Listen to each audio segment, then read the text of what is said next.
Good morning student.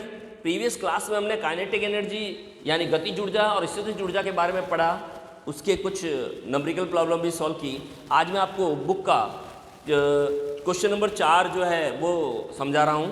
देखना, आपके पास में एक 20 द्रव्यमान की कोई वस्तु है, यानी उसका द्रव्यमान दे दिया आपके पास है 20 kg।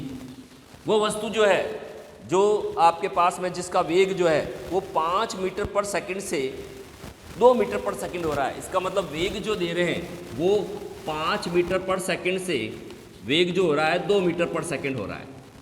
ठीक है ना। तो मैं इसको मान लेता हूँ V1 और इसको मान लेता हूँ V2। अब आपको इस वेग में परिवर्तन के कारण कितनी ऊर्जा संकलित होगी उसकी परिकल्पना करनी है हमें। तो पहली चीज, फॉर्मूला मेरा है E = ½ mv²। अब इस फॉर्मूले में मुझे टोटल एनर्जी फाइंड करनी है, तो मैं पहले वेग से ले रहा हूँ, तो मेरे पास V आ जाएगा 1 के लिए। ठीक है ना। अब फॉर्मूला लगाएं, ½ 25 × 5। ये मैं E 1 कर देता हूँ। ठीक है ना। तो ये आ गया मेरा 10, 2 से कट हो गया, कितना हो गया 10 × ये 25, 250 जूल। तो पहली काइनेटिक एनर्जी मेरी बन रही है, वो बन रही है आपके पास में 250 यानी 250 जूल। ये हो गया मेरा। अब मैं दूसरा लेता हूं, तो E2 = ½ mv², और V कौन सा होगा, 2 वाला। ठीक है। अब वही फॉर्मूला अप्लाई किया हमने, m की वैल्यू 20 और V की वैल्यू 2 × 2, क्योंकि सेकेंड वेलोसिटी कितनी है हमारी 2।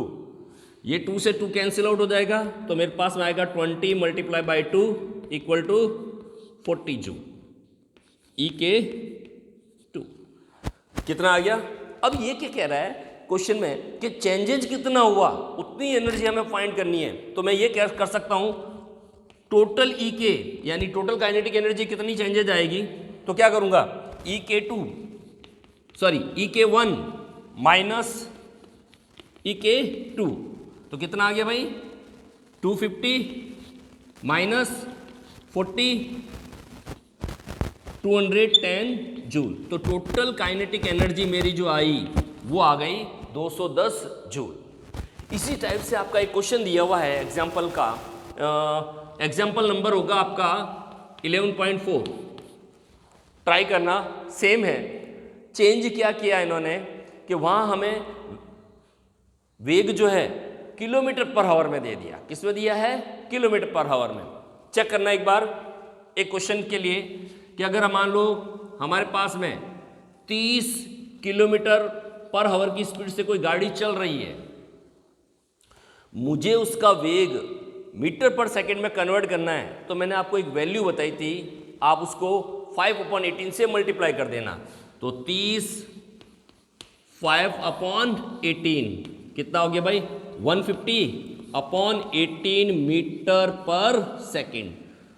तो अगर कोई वैल्यू हमारे पास में किलोमीटर पर आवर में है और हमें उसे मीटर पर सेकंड में कन्वर्ट करना है, तो 5/18 से मल्टीप्लाई कर देना, आपकी वैल्यू जो है वो हो जाएगी।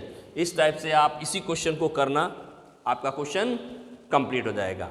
याद रखना, इस चैप्टर में 5 फॉर्मूले आपके पास में मैंने समझाए। W = F × S, फिर E = ½ mv², EP = mgh, P = W/T, और एक कराया P = mgh/T। ये फॉर्मूले के बेस पे नंबरिकल क्वेश्चन आपके कंप्लीट होंगे। तो नेक्स्ट क्लास में नंबरिकल प्रॉब्लम सॉल्व करेंगे, इसके रिलेटेड पावर, शक्ति से रिलेटेड नंबरिकल करेंगे, और एक करेंगे आपके पास में पोटेंशियल एनर्जी यानी स्थितिज ऊर्जा में परिवर्तन के कारण कैसे होते हैं। तो ये क्वेश्चन आपके पास में करेंगे जो आपके एग्जाम्पल में दिए हुए हैं। इस क्वेश्चन को किस टाइप से किया हमने, याद रखना, क्वेश्चन नंबर दिया हुआ आपके 4, m दिया हुआ है, वेलोसिटी 2 दी है आपके पास में, जितना चेंजेज हो रहा है उस वैल्यूज में अंतिम में से प्रारंभिक घटा दो तो आपकी टोटल एनर्जी आ जाएगी। Thank you.